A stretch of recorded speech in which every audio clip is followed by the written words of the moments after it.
எந்த அம்மா, எந்த அப்பா, எந்த தகப்பன் தாய், எந்த பிரதர் சிஸ்டர், உங்களுடைய ஆரம்பம் அற்பமா இருந்தாலும் உங்களுடைய முடிவு சம்பூரணமா இருக்கும்.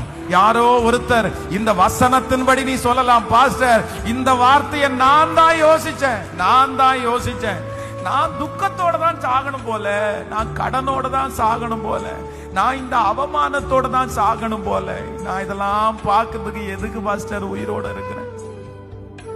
அன்னைக்கே ஆண்டவர் என்னை எடுத்திருக்க வேண்டியதானே. அவர் உயிரோட இருந்து என்ன பிரயோஜனம்? நான் துக்கத்தோட தான், எனக்கு சாகிற வரைக்கும் இந்த துக்கம் எனக்கு மாறாது. ஆனா ஆண்டவர் கிருபையா வாக்கு கொடுக்கிறாரு, நீ என் மகளே அப்படி சொல்ற, நீ என் மகனே அப்படி சொல்ற, உன் மேல நான் வச்சிருக்கிற திட்டம் நீ நன்மையா பாப்பியா அப்படின்னு நீ நினைச்சிட்டு இருக்கிற. ஆனா நீ நினைக்காத ஒரு நன்மைய கேட்கிற யாரா இருந்தாலும் கர்த்தர் சொல்லுறார், இல்ல உன்னுடைய முடிவுல நான் சந்தோஷத்தை பார்க்க பண்ணுவேன். கைகளை உயர்த்தி இயேசுவே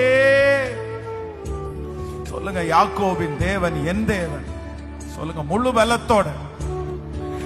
பலத்தோட இந்த வார்த்தையை சொல்ல மகிமை. வாலிப தம்பிங்க தங்கச்சிங்க சொல்லுங்க, மகளே உன் கண்ணீரை ஆண்டவர் துடைக்கிறாரு. இதையே நீடிச்சு நீங்க இதுலயே உங்க கதை முடிஞ்சிராது, இதுலயே உங்க வாழ்க்கை முடிஞ்சிராது, இப்படியே உங்க வாழ்க்கை முடிஞ்சிராது.